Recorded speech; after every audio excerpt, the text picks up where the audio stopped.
Let's look at this. Imagine the joy of a slave being set free. God took the children of Israel out of bitter slavery and gave them freedom and dignity. He gave them basically a lift, a way out, which they had been held captive for so long. How many of you have been held captive in something for so long and you couldn't find your way out? But when you were finally free, did you give God praise for the freedom? Okay, so that lets me know that we too can be free when we accept Christ's payment that redeems us from sin slavery. See, when you ask a man for a lift these days, you throw him in for a ride. When your car is out of commission, sometimes people will charge you a fee.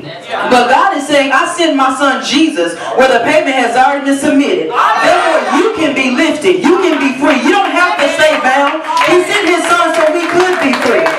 We no longer need to be bowed down in shame over our past sins. We can walk with dignity because God has forgiven and forgotten. But how many know sometimes forgiving ourselves seems to be the hardest thing? Because that's where the enemy wants to keep you trapped and keep you bound. When God already said, I've forgiven and cast the sea of forgiveness and remember it no more. But that'd be the hardest thing, forgiving ourselves. And that's where the enemy want to keep you. He want to keep you where your mind is staying bound. He don't want us to be lifted up out of our condition. But you also have the thought, no matter my condition, I'll let this be my disposition. Come on, y'all say that with me. No matter my condition, I'll let this be my disposition. And what I mean by that, it looks negative. It feels negative. It sometimes may even seem like there is no way out. But I'll turn this into something positive. I will view my condition in a better state and come up out of this mess. So you have to look at your condition, no matter it may seem at the lowest point. But you have to know, even at my lowest, I know God is able to lift me up. Okay, now we got some young people here, so let's keep it real. Let's keep it 100. That's what we say. Okay, so like in our text today, the Israelites were still in danger of going back to where they were lifted up out of. They were in danger of returning to the slave mentality. How many of you know that it's a mind thing? I was reading a book by Joyce Myers and it says the battlefield is of the mind. And that's what the enemy begins to work on, is the mind. Because if he has the mind, then he has control of the body. So if your mindset is still stuck in a bondage state, you can't even recognize your freedom at hand. So it's all about what state that your mentality is in. The devil can have you so bound for so long, you won't look up, you won't talk up, let alone see that you can actually be lifted up where God is trying to actually take you to that place. The enemy will place blinders on your eyes.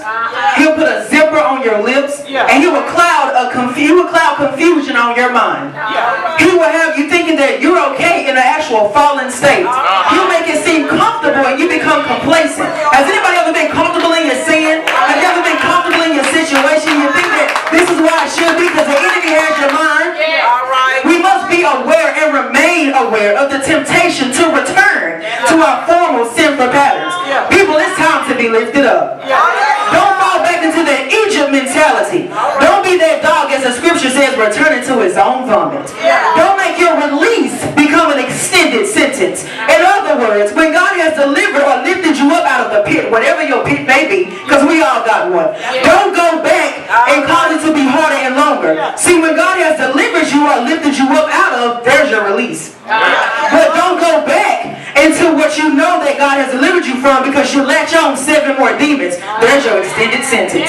See, you had one demon that you was wrestling with that God was trying to live you out of. He put you on parole. That's what it was. And then you went back and then you latched on to extra, which cost you more time than what you initially had. There goes your extended sentence. How many of you know that sin will have you locked up and entangled in it? But no matter how deep you're in, God has said, I can still lift you up. I still have all power. I am still in control. But oftentimes, how we make excuses to continue to fall when God has his hand stretched out, trying to lift us up out of what we're in. And what I have learned just from self-experience, I can only speak about me. What I have learned, oftentimes, I make a mute choice to reject God's help. Now some of y'all look at me like, what you mean mute? When I say mute, because I would never actually admit from my lips, but my action is saying, Lord, I'm rejecting your lift up and I'm accepting the devil's fall down. It sounds horrible when you say it, but you never say it from your mouth, but your actions show, God, I don't need your help. I'm comfortable with the place I'm in right now. I don't need you to take out this Egyptian mentality. I'm okay where I'm at. And then listen, we may fall, yes, but God is always near. It's not easy. We have to make up in our mind, Lord, I'll keep running to you. Sometimes we'll get weary, but we know that God is still pulling us through. He's lifting us up. The word lift, that's what my topic is. Lift is to raise. position or level. Pick up and move to a different position. In other words, you can be pushed. It's a boost, it's a shove. There are many times we're so caught up, we're so deep in what we have and what we're caught up in. We need to shout out, God, give me a lift. Lord, give me a push. And that cry for help, we have to be sincere because God already knows if you're sincere or not. But guess what? The devil knows too. So he's waiting on you. Here's an example. You drive your vehicle, but suddenly you make a turn to get off to the next street. It's raining outside, it's muddy. You make that turn a little too short, boom, you're stuck in the mud. And things begin to feel like you can't get out. So you turn your wheel, you're mashing on the gas pedal, trying to get out on your own. Key words there, on your own. You're just spinning your wheels, kicking up more mud. And God is saying so many of us today are stuck trying to get out on our own. And as we're trying, we're spinning our wheels, making a bigger mess. When He says in His Word, He provides. He provides a way of escape. He provides a way out. He provides and He offers help. He is our 911 emergency call. See, after so long you're trying to get out on your own, stuck in the mud, all you have to do is turn on the emergency blinkers. Eventually somebody will come out and see that you're stuck that you need help. Jesus is saying, I am the emergency blinker. If you want to come out of this mess that you're in, if you want to get out of the condition, turn on your emergency blinkers. Jesus said, I'm waiting right here. I'm waiting right here to come to your rescue. See, some of us, we don't want to turn our emergency blinkers. It's up to us to want to be lifted up and come out of the condition that we're stuck in. Some of us don't use the tools God has given us. I'm just speaking about me. I didn't use them and I was offered them and I didn't use them. We don't use emergency blinkers because truly our hearts and lip service don't match up. Our lips say, yes, help me God, I need your help. But really our hearts are saying, no, not yet, Jesus. Give me some more time. I'm still trying to do what I'm doing right now. I'm not ready. You said that you'll forgive me for my sins, okay? But we are not supposed to tempt the Lord thy God. There was something that kept me entangled for so long. I just want to give a little bit of my testimony. There was something that entangled me for so long. It was so strong it prevented me from lifting up and coming out. And I'm going to give you a couple of choice words that describe Laveshia. Impurity was one. I was in a state of being impure. There was an unwanted substance that turned into a desire that was found in me from being pure.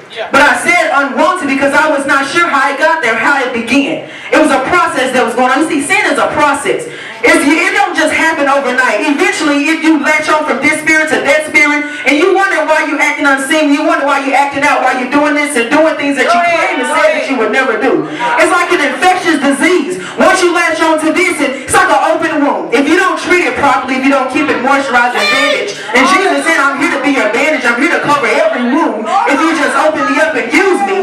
But back to what I'm speaking about here, it's like an infectious disease. You touch this, you latch on to this, and it begins to spread and fester. But what I have realized, if you don't get to the root of what that situation is, you can never understand why it took place, where it happened, where the process begins. But you have to get to the very root, to why you still battling with this or battling with that, why you feel heartbroken, why there's still bitterness, why there's still resentment. The problem is you never got to the root. So it began to fester.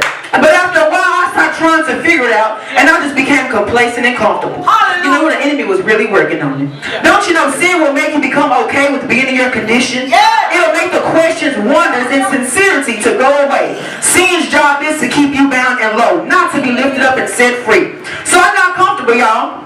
The enemy, he really worked on that thing. And then my second thing, it brought about sensuality. Now the first one was impurity, and it brought about also sensuality. I began to have an unrestrained indulgence in sensual desires, things that were pleasing to the flesh, that I had an urge and craving for so long. I was in the pit and I had fallen to the lowest. So you can't be ashamed to tell your testimony from where you were, from where you've been. Because you can be in the pit, but from where you came from, but where you're standing there right now, you can give God praise and say, I'm no longer there. I'm no longer in Egypt. God has set me free. He said, you can't set the captives free. He set me free. So I was too ashamed to admit I had a serious problem. And I needed to be lifted up. It wasn't until I went through some hurt, some betrayal, danger, abuse,